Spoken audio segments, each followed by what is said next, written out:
Hi everyone, in this video we are going to discuss important questions which will help you to crack your project manager interview. So let's get started. So question 1 for today is,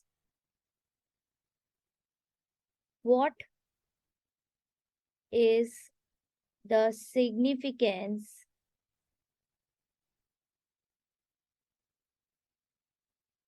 of using issue log?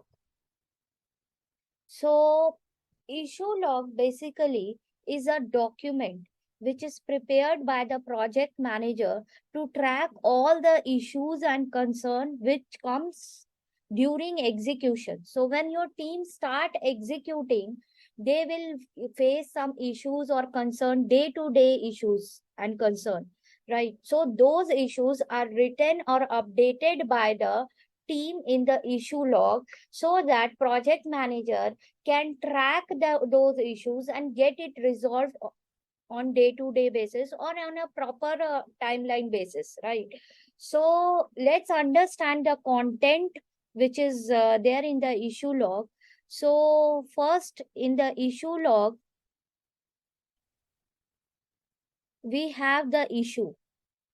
Okay, so let's suppose the issue is vendor delivery is delayed. This is the issue which is faced by the team. Okay, so next in the issue log, it is in tabular form. So next in the issue log is description of this issue. So description of this issue. So this issue is described that vendor does not delivers on time, doesn't deliver on time, due to which, let's say, due to which production is getting delayed, due to which production is delayed, right? So after description, the next thing which we have is like reported by. Who reported this issue? Right. Reported by. Who reported the issue? So we can write the name of a person. Let's say here John, for example. So it was reported by one of the team members, that is John, and it was assigned to. So to whom you want to assign this issue? Who is going to resolve this issue? So it can be a project manager, or it can be a, let's say this issue will be resolved by Smith, who is the project manager. So project manager himself tags or herself tags to this issue and will get it resolved. So after assign to, we have status. Status. What is the status of this issue? Is it open? Or if the issue is resolved, you can put it closed. You also have priority.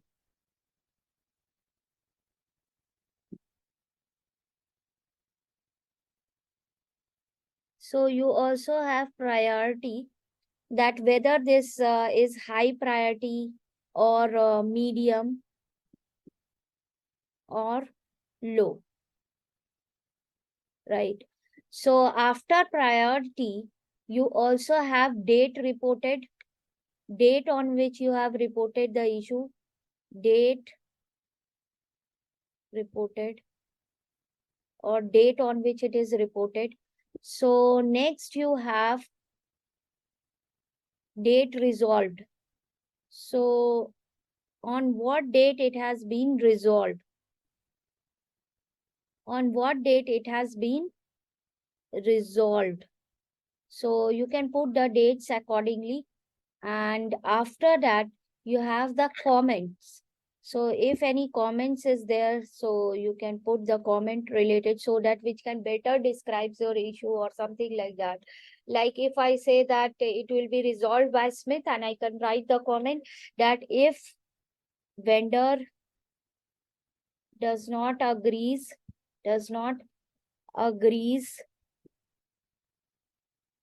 to the timeline,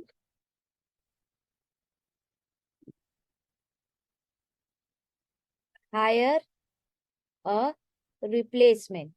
So this is a comment I have written for the team. So date reported, you can write any date, whatever you have. Date resolved, you can write. This is the comment I have written.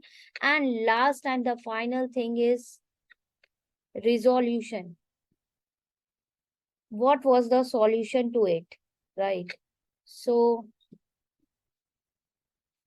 you can write solution, vendor agreed on given timeline.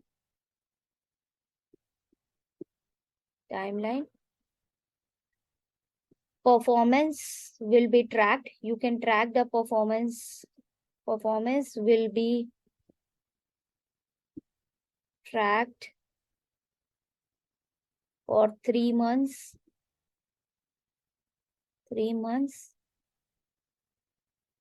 And you can write if the performance is not good, and if vendor still delivers late, you can hire a new replacement. So performance will be tracked for 3 months. And based on that, you can take a decision. So this is the resolution. So this is how issue log is maintained. So our next question is question 2. What is business case? Who writes the business case? So let's understand what is business case first. Business case is basically a document which is prepared before the project initiates. So it is also, we can also say that business case is written uh, at pre-project phase. Business case is written basically by the sponsor, and the purpose of business case is to decide the economic feasibility for the project. Feasibility for the project. So before taking any project, the sponsor thinks upon that whether the project is economically, we can support the project or not. Either we are sound enough and we are getting enough return from the project. So the parameters which is considered while writing the business cases, basically the financial parameters like NPV. NPV should be high. IRR, internal rate of interest, this should be high. Payback period, this should be low. And return of interest, ROI, return of interest, this should be high.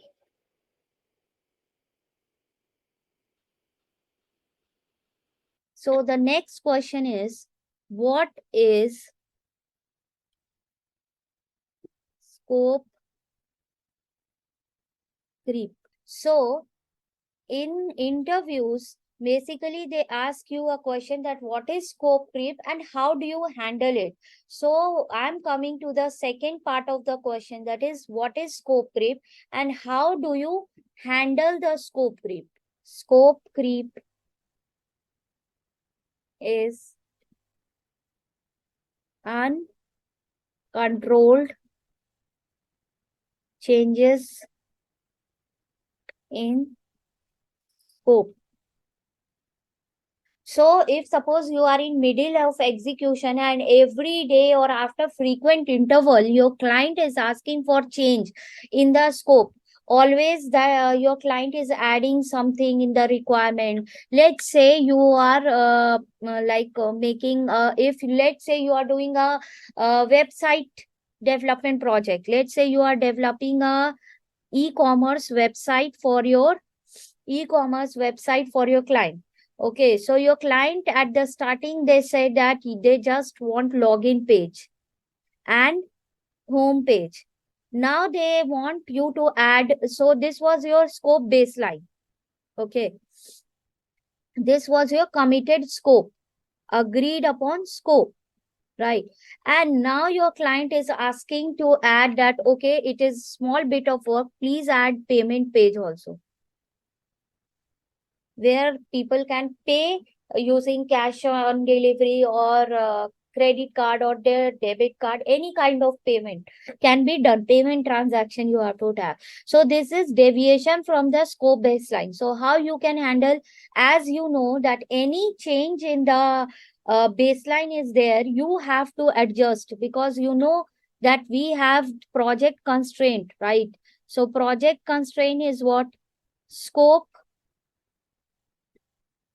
cost, time, or better word is schedule, right? So you can write schedule here. These are all related to quality. So what happens is, when your scope has increased,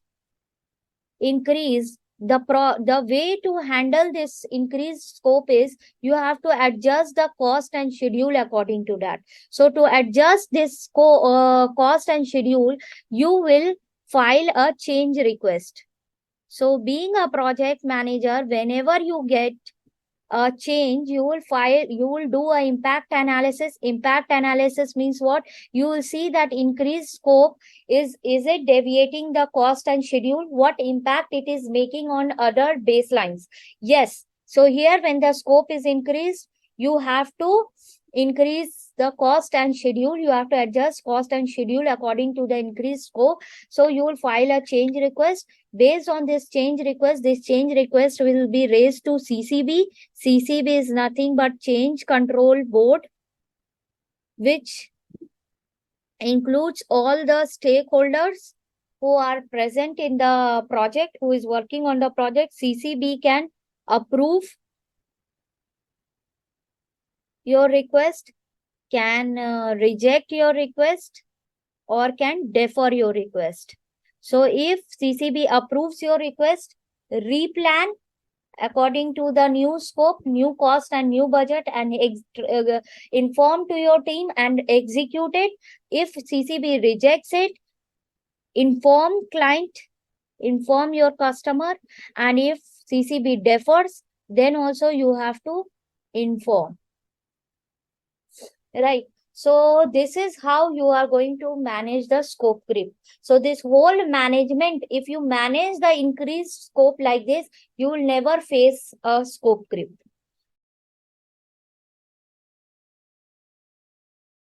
Thank you for watching.